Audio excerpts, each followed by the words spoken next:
Kingdom Come Deliverance 2 is a game that I feel will be very polarizing while still being excellent. In many ways, it continues a legacy of RPGs that I thought was done for, with things in the style of Bethesda RPGs while mixing in a lot of the more immersive sim aspects of things, be that from System Shock to Vampire the Masquerade or Deus Ex. A very specific flavor of RPG that I really enjoy, especially if you're a fan of the channel, you know that already. But it comes with a lot of conditions, and I'm calling them conditions and not negatives because it's very clear that the developers want the game to be this very specific way that some people will probably not enjoy, similarly to the first game. But that doesn't change the fact that Kingdom Come Deliverance 2 is excellent, to the point that anybody who does enjoy it is going to love it.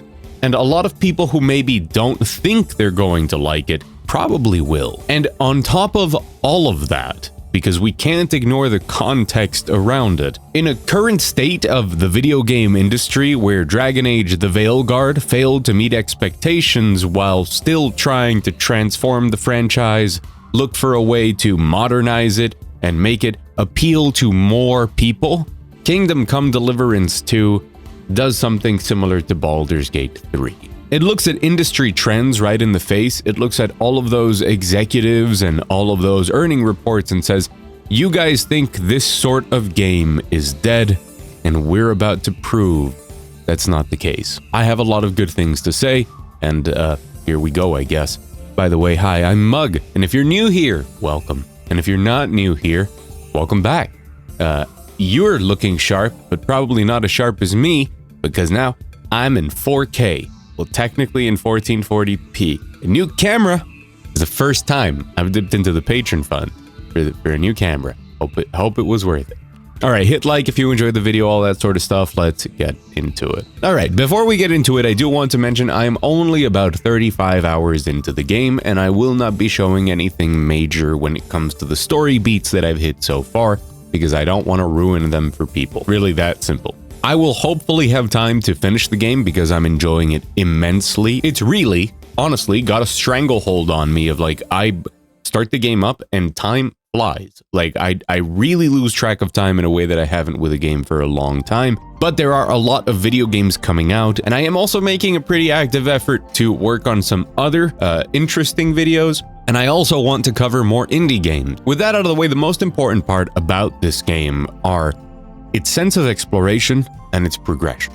And I'm starting here because I think that these two things are enough to sell the game to a lot of people, or let people know that it's not for them. And this is where a lot of the Bethesda comparisons come in, and to me specifically, it reminds me a lot of both Oblivion and Fallout 3. KCD2 features an open world with a list of different towns and areas and points of interest that you can visit by just exploring throughout it. There is very, very little fluff in this game, which means that it doesn't matter where you're headed, you're probably going to find either some cute detail of environmental storytelling, some cool loot that you can use or that at the very minimum you can sell.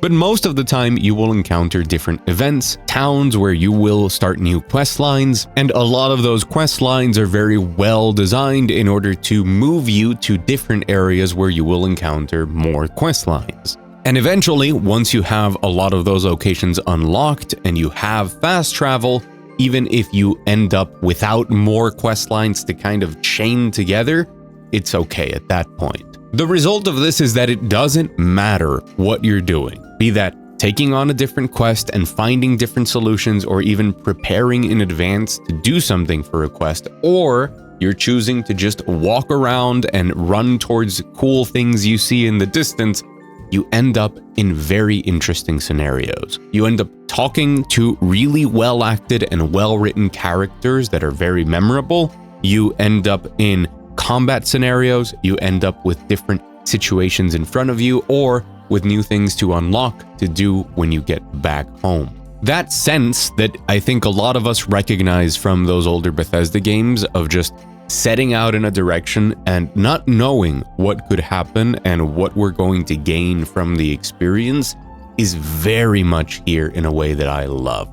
And it is directly the reason why you will lose track of time playing this game if you enjoy that. It also helps a lot that Kingdom Come Deliverance 2, while not having any fantasy elements, it is incredibly grounded, we will get to that in a moment, can still be very fantastic. It has a lot of whimsy to it, especially through its writing and characters.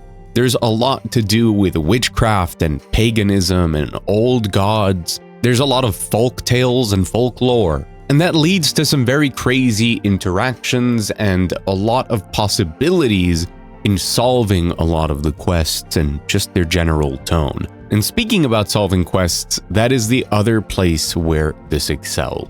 When I say that you don't know how a quest is going to shake out, you don't know how it's going to start or where it's going to end, a lot of that has to do with the options that the game presents you. This is a game dense with systems and mechanics and statistics as well. You can encounter dialogue checks for like so many different things in this game, and that means that you never know in what conversation what stat check can pop up for dialogue. And there's certain quest lines that, especially if you save scum through them, no shame, if you get past like 4 different strange dialogue checks, you can end up in just the weirdest solutions or side objectives that you can think of. There is a huge flexibility to a lot of the quests in how you solve them, from going through a ton of steps to just directly heading to the end point if you found it or know where it is. A lot of them can be solved early, a lot of them can be solved through combat, through stealth, through dialogue, through obtaining different creative solutions with other items that might fulfill a request.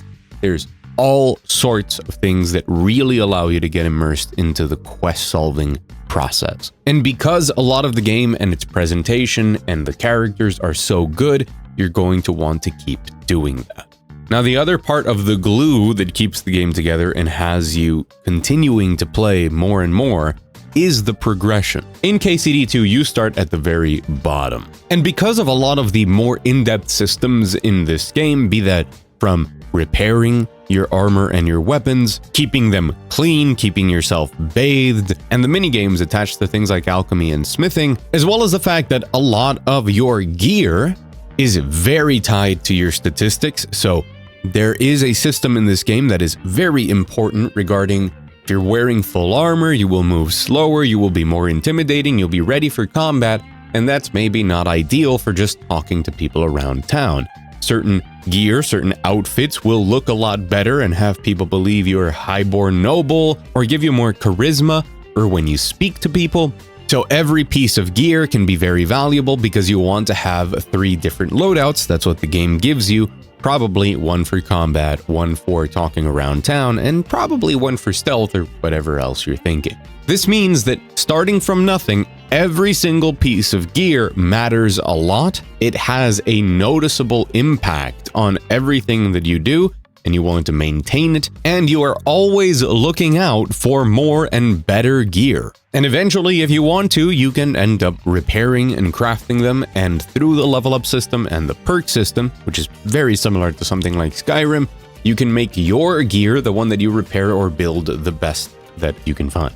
This progression system isn't limited to just the gear that you wear or your weapons or anything like that, but instead, you do improve in every single aspect, be that things regarding your horse or using your dog Mutt, speaking to people in different tones, be that intimidating or friendly, from all the different types of weapons to riding your horse. All of these have different perk points associated to them, and most of them have trainers. And for example, with combat, you can find different trainers that will teach you different combos and different benefits for you to use within that specific style. So you're always looking out to learn something new as well to use with all of these different skills as you progress through the game, and each of those feels big and impactful. You are always chasing or obtaining something new that feels like you are progressing and becoming stronger and allowing you to take on more and more things. And the overall sense of starting from nothing, a dirty vagabond essentially, and then being able to go into conversation with a really nice looking cool outfit, have people react differently, and then turn around and whistle for your horse, have him come around with different bardings on him and having more carry capacity for you to load up on loot. and then take off into the countryside each time faster as you improve your ability to ride on the horse is very fulfilling and is that little extra part of the treadmill in this game. It is all genuinely masterfully done, but that doesn't mean that everybody will enjoy it. Kingdom Come Deliverance 2, if we want to talk about negatives, I guess here, falls into a category of game that wants the player to engage it on its terms.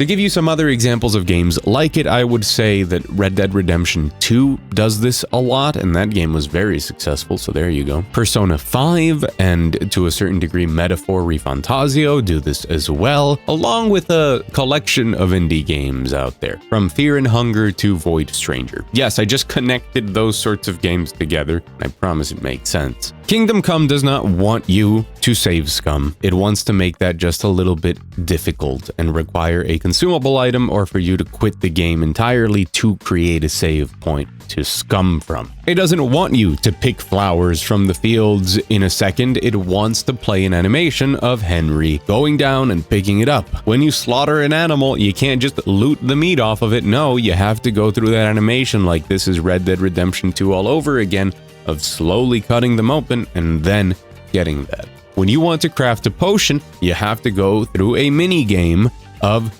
doing the potion and putting everything in the cauldron and making sure that you boil it for the right amount of time, and it's all very precise. But hey, that way your potions basically come for free, and you could even sell them to make money, because yeah, you could also, if you have a lot of money, you guess you could go buy the potions once you know where to buy them. You're gonna need a lot of money to repair your equipment over time, but you can also repair it yourself and get your craftsmanship up, and you can spend a while just smithing with a mini game that I find very meditative and enjoyable, but I'm sure some people will find it very boring. There are multiple times throughout the game where it will present you with an incredibly repetitive and boring task in which you kind of just sit and think to yourself about stuff or about the game, and then it'll interrupt it normally with something exciting, but it has no fear in just, hey, move from point A to point B carrying stuff about 7 times now. And some people are probably going to think that's all a waste of time, that it's incredibly boring, and that it's a badly designed game for doing these things. And this does lead to situations where if you're not careful about your saves and you die or you end up in a situation you really dislike, you might lose quite a bit of time in reloading. You might find yourself stuck in situations that you don't enjoy, where you don't take care of things, and hey, you walk into a place and you're dirty and you're like, oh my god, now I have to go and bathe. I have to fast travel somewhere else and spend money on bathing. And Henry, until later on, there's some stuff to mitigate this, but has a penchant for getting dirty really quickly. Or you're covered in blood, and every time you go into town, you kind of have to find a trough to wash the blood off. You have to make sure that you sleep and that you're well fed, but you don't want to eat too much because overeating is a negative side effect. And drinking, there's a couple of missions where you will be drinking on purpose, and if you don't let time pass while you're awake, you're gonna have a huge hangover the next day, which reduces all of your stats for basically an entire day. And you got to choose if you're just gonna eat and sleep and wait the hangover away, or you're just gonna ignore it. And some people are gonna find that immersive quality to the game, the way that its systems are designed to be realistic in a sense and punishing. I still think the game has plenty of convenience, and I have met it on its terms very well, but I'm also the type of person that enjoys this sort of game, and those positives I mentioned at the start are more than enough for me to ignore a lot of the negatives, if you want to call them that. But for me, they're just the way the game is, and I appreciate it in its vision. But I do expect that between those things and maybe not enjoying the combat of the game or some of its insistence on realism, some people just aren't going to like it, and that is fine. The final thing to mention, and the reason I think some of the more negative reviews exist, is that if you screw up and have to reload 40 minutes back, you can kind of deal with it or choose to do something different, or you'll skip through all of the dialogue you heard before and it'll be much quicker. But if the game crashes or bugs out a quest line, it hurts a lot more. And there are bugs and glitches, and there is jank. Now, compared to the average game of this type, I think it's very polished, and I haven't encountered anything too terrible. Most of the time, the problems I've had are some NPCs kind of behaving weirdly when it comes to jank, that they will pop in and out and stuff like that. I've also had certain characters that speak to you with a voice actor and a name, and then they switch into like general NPC mode with a completely different voice actor that can be jarring. And for bugs, I've had my map be really buggy in the sense that it doesn't show me the objectives, be that where I'm supposed to go or the general area that I'm supposed to search. And I've confirmed this by looking at some of these quests on YouTube or in guides and seeing that they do have very clear counters, and I've done all sorts of stuff to try and fix this, and I can't.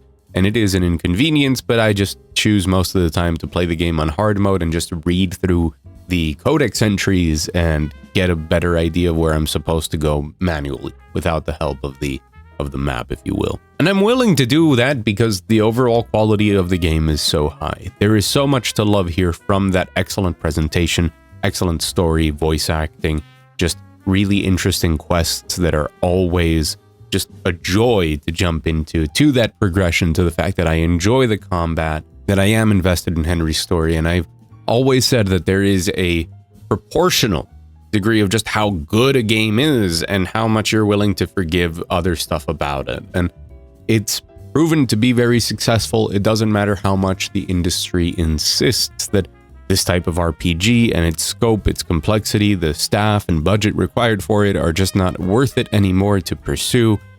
Kingdom Come Deliverance 2 is not a live service. It's not even an approachable RPG in many ways. It is a hardcore RPG in what it wants to do, and the attention and careful planning that it demands from the player very often, and it is all the better for it, and incredibly successful for that as well. I am having an absolute blast, in case that was not clear from the entirety of this video. I strongly recommend Kingdom Come Deliverance 2, especially if you're a fan of those sorts of Bethesda games and immersive sims, and you're okay with it being set in the time period it's in. I know a lot of people are like, oh, I don't like medieval stuff. That's fine, then probably it won't be for you. I'm not that big into medieval stuff. I guess I have been more recently. Got a lot of hours in Mount & Blade 2, to be honest. But I'm just enjoying it so damn much. As for you, thank you for watching. It's always very appreciated. And if you did enjoy it, remember to hit the like button. It helps the video reach more people, helps the channel grow, and hopefully this is an entertaining, interesting video to watch. So hope more people do watch it. A very special thanks to my patrons up on the $1 patron wall. More information on that in the description below, but this is the group of people that directly support everything I do. And by the way, I hope you're proud of the investment of the camera. I hope it's worth it. I was convincing myself for a long time that it wasn't, but here we are now. Go out there, enjoy some great video games. Really excited for February just in general, and I will see you again very soon.